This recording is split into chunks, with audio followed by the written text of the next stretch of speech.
घर नहीं जाइब एकरा से निमन जल गाँव ही चढ़ाइब। अरे होलिये से पागल क के धो देले बाड़े।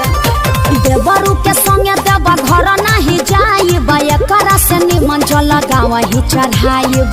रहे सहे के नयन का सहूर बा बानर के लक्षण इनका में भरपूर बा। लौका तुरले बनी का मन करता कि नहीं हर काल है भाग जाए का। फौजी के लोग ना जाला का अंकल कहीं सावन में रहा तारा सन का। हाँ? भतीजवा के माई जाई का पूछो सदेवा घर जाई का।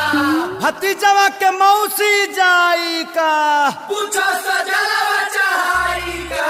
भतीजा तो रमाइयो जाई का तोरे मौसियो जाई का। भतीजा तोर माईयो जाई का तोर मौसियो जाई का। अरे गाँव से गाड़ी जाते बड़ी साबुक कराई का। भतीजा तो रमाइयो जाई का तोरे मौसियो जाई का। भतीजा तोर माईयो जाई का तोर मौसियो जाई का।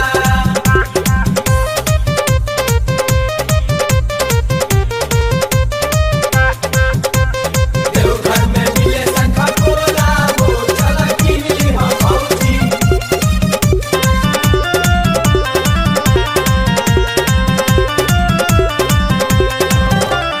मनवा के साध तोहर पूरा नहीं होई सुनतानी बाबा धाम जाई नहीं कोई। अरे सभे जाता भौजी नोट फोर चिंता जाए के तो सभे के बाबा लोगे जाई सुनो का?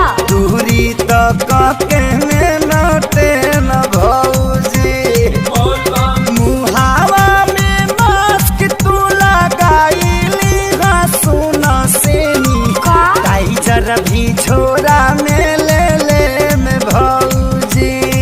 तहर कहाला से गवर्नमेंट बोल मान जाई का। करनवा के माई मुर्दाबाद मुर्दाबाद मुर्दाबाद। गाला फाड़े लगल लोग।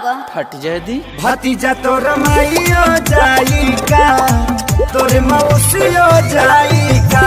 भतीजा तोर माईयो जाई का तोर मौसियो जाई का।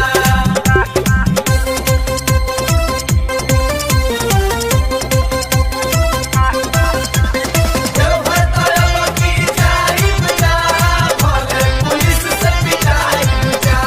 लागे अखिलेश हो मराइल तहर मती रहिया में पुलिस कई दी दुर्गति। अरे कुटा जइबे पस्यो तू जुड़ा दी बुनु। गेहूं में हरा रूलो पर हाथ ना उठावे सुना। हाँ। एही से लेके तोहके जाए भौजी।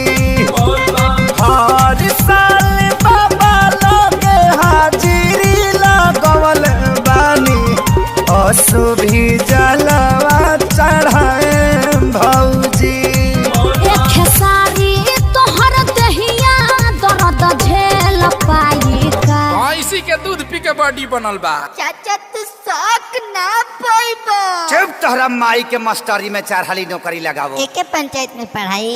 हाँ रे भतीजावा उड़ के आवे रे भतीजावा भतीजा तोर माइयो जिंदाबाद। जान के में घुसपा काफे आ। चाचा नया गावा। भतीजा तोर माइयो जाई का तोर मौसियो जाई का।